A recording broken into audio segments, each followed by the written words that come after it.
Hello, good day everyone. Here we are again. So for today, we are going to discuss the competency one entitled Comprehending Poetry. When we understand any literary piece such as poetry, it may sound difficult and challenging to our future students. As pre-service language teachers, it is our responsibility to ease that difficulty. A good strategy is to engage students on the peculiarity of poetry through competency-based learning materials that allow the students to embrace the different genres with the poetic devices that come with their creation. The adage that says, "You cannot teach what you do not have." It's true in its sense. While one's knowledge of the subject matter is considered important, how to make a learning possible with the aid of the right materials and resources is indispensable in the delivery of instruction. Now, before we proceed to our discussion, why don't we try to answer the following poetic riddles? You are given 5 seconds to answer each riddle. I am small as an ant and big as a whale. I can soar through the air like a bird with a tail. I can be seen by day and not by night. I can be seen with a big flash of light. I follow whoever controls me by the sun, but I fade away when dark fall like a ton. What am I? Correct! I am your shadow. I have 4 wings but cannot fly. I never laugh and never cry. With the same spot I am found, toiling away with little sound. What am I? Windmill, you got it right. Has a mouth but cannot drink. Has a head but cannot think. Has a tongue but not a lung. Some are held and some are hung. What is it? A bell. Well done. Now let's know what poetry is. Poetry is considered the oldest form of literature. It is as old as history, and it has 3 main genres. We have the narrative, lyric, and dramatic. So first is we have the narrative poems. Narrative poems are those that tell a story. They have the story elements such as characters, setting, plot, and theme. They include the following. 1. Allegory. Allegory is a narrative poem that uses an extended metaphor to make a point. Number 2. Ballad. Ballad is a narrative poetry that can be sung.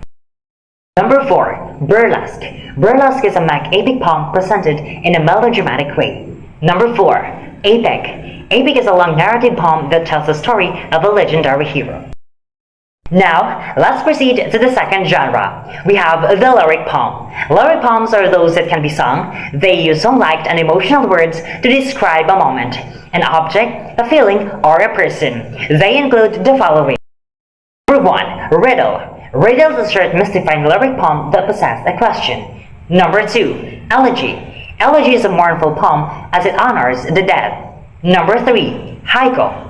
Haiku is a 17-syllable poem that uses natural imagery to express an emotion. Number 4. Sonnet. Sonnet is a 14-line poem in iambic pentameter with a specific rhythm scheme. AB, AB, CD, CD, EF, EF, GG for the Shakespearean sonnet, and AB, BA, AB, BA, CD, CD, CD for Petrarchan sonnet. And now, for the third genre, we have dramatic poems. Dramatic poems are those that express a character's point of view. They are written from the perspective of a character and the story. We have monologue. Monologue is a speech given by one character to another, or by one character to the audience, also known as dramatic verse when not in poetic form. We also have soliloquy. Soliloquy is a speech given by one character to himself or herself, a dramatic representation of inner monologue. Hi everyone, I am Jamaica Alkenyon and I am assigned to tackle about the devices that creates rhythm.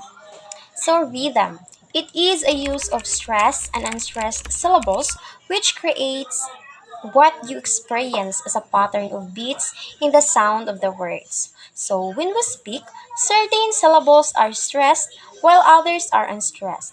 For example, when we say the word father, we stress the first syllable fa.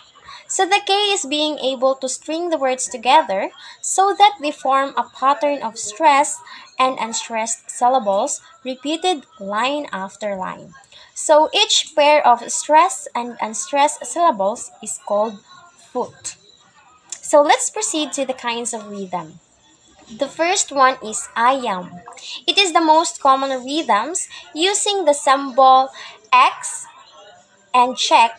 So take note that the check symbol is a stressed syllable and the X or the wrong symbol is the unstressed syllable. So example, let me not to the marriage of true minds by Shakespeare. So the highlighted one is the stressed and those syllables that are not highlighted, then it is the unstressed syllables. So the second one is trochee with the symbol check and X. Starts with a stressed syllable and is followed by an unstressed syllable and the pattern itself repeats throughout the line. So it is opposite rather to the I am because of their symbols which the I am starts with the stress before the unstressed syllable. Example, between the Dark and the Daylight by Longfellow. So as you see, it starts with the one stressed syllable and followed by one unstressed syllable. So the third one is spondy with a symbol check and check. It is made up of two or more consecutively stressed syllables. For example, poor tired team. It's sad for him. He logs the long, bright morning through. So as you see, the three consecutive symbols, which are the poor, tired, and team, is a stressed syllable. So it is spondy. So the fourth one is dactyl with a symbol check and X and another X. So it is made up of three syllables. So the first syllable is stressed and the two are unstressed syllables. For example, half a league, half a league. So here in the example, the first syllable is stressed and the two consecutive are unstressed. So it is dactyl. So the last one is anapaest with a symbol X and another X and check. So it is opposite to dactyl. So example, like the leaves of the forest when summer is green. So the first two syllables are unstressed and the third syllable is stressed. So that's the end of my part. Thank you for listening. Next, devices that enhance meaning. The figure of speech are poetic devices that enhance the meaning of the poem. Now let's tackle some of them. Let's start with simile. Simile is a common poetic device. It directly compares two unlike things or objects using as or like. A simile poem and a classic nursery rhyme that everyone has probably heard before is Twinkle Twinkle Little Star by John Taylor. Twinkle, twinkle, little star, how I wonder what you are. Up above the world so high, like a diamond in the sky. Another example is an excerpt from Joyce Kilmer's Trees, a poem as lovely as a tree. Here we can see that the poem is being compared to a lovely tree, which we can all agree, by the way. Next is metaphor. So, unlike a simile, metaphor makes an indirect comparison between two unlike things. For example, in a famous line from Romeo and Juliet, Romeo proclaims that Juliet is the sun. She isn't like or as the sun, she is the sun. It is the star to every wandering bark. That's another example authored by William Shakespeare. A figure of speech in which the poet describes an abstraction, a thing, or a non human form as if it were a person is called personification. In other words, it gives human attributes to inanimate objects.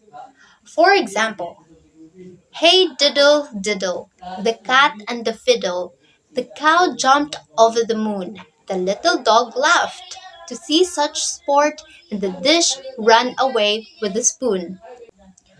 Personification in Hey Diddle Diddle by Mother Goose creates silly imagery such as a dog laughing and a dish running away with a spoon. While this may be a simple nursery rhyme, it's a great example of personification's ability to charm a smile out of us and create a picture in our minds. This time, let's have hyperbole. Hyperbole is noted for the use of exaggerations, making the impossible seems possible. For example, I love you, dear. I love you till China and Africa meet, and the river jumps over the mountain. In this poem, as I walked out one evening by Auden, he is expressing his everlasting love, and although China and Africa are likely to touch borders as America and Australia, the exaggeration says it all. Next is the hyperbaton. Hyperbaton defies conventions in writing just to suit the intended poetic rhythmic pattern. The writer uses it intentionally by inverting the natural way clauses and entire sentences are constructed. It can be more or less confusing depending on how a writer uses it. The poetry of Edward Eslin Cummings contains great examples of how hyperbaton can complicate a poem and make it more interesting at the same time.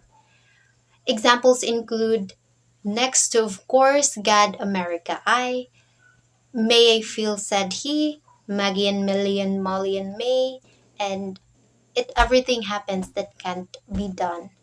So those are just some of the poetic devices that enhance the meaning of a poem. Moving on to the last poetic devices, I am going to discuss to you the different devices that intensify the mood. The first one is the onomatopoeia. I know that this is very familiar since we have already tackled this topic in our high school years. However, to recall the meaning of onomatopoeia, let us know its meaning. Onomatopoeia is the process of creating a word that mimics a sound and using it to describe that sound. Examples of onomatopoeia are the types of words you can imagine inside a colorful bubble in a comic book. So, what is an example of onomatopoeia? Boom, splat, pow, meow, woof, tweet tweet, and roar. These are some of the most obvious examples. For example, this is a poem written by Edgar Allan Poe. Howdy clang and clash and roar. The onomatopoeia in the sentence is the sound clang, clash, and roar. The second devices is the alliteration. Alliteration is a literary technique derived from Latin meaning letters of the alphabet. It is a sound devices that involves the repetition of the first consonant words in a multiple words within a line. It occurs when two or more words are linked that share the same first consonant sound. Some famous examples of alliteration sentences include Peter Piper pecked a peck of pickled peppers. For example, this is a poem again written by Edgar Allan Poe. While I nodded, nearly napping, suddenly there came a tapping. The alliteration in the sentence is the sound ping, which is the word napping and tapping. The third devices is the assonance. Assonance is a literary technique where the same or similar vowel sound is repeated. It's often used in poetry or in narrative prose to create an atmosphere in a rhythm. Most often, the assonance will be internal to a word. For example, this is a poem written by Key Cropper. Who knows why the cold wind blows? The assonance in the sentence is the sound O's, which is the word nose and blows. And the last devices is the consonance. Consonance is another literary technique whereas it repeats the middle and the final consonants within a group of words and within the line of the poem. For example, this is a poem written by E. Silverstein. If you are a dreamer, a wisher, a liar, the consonants in the sentence is a sound ear, which is the word dreamer and wisher.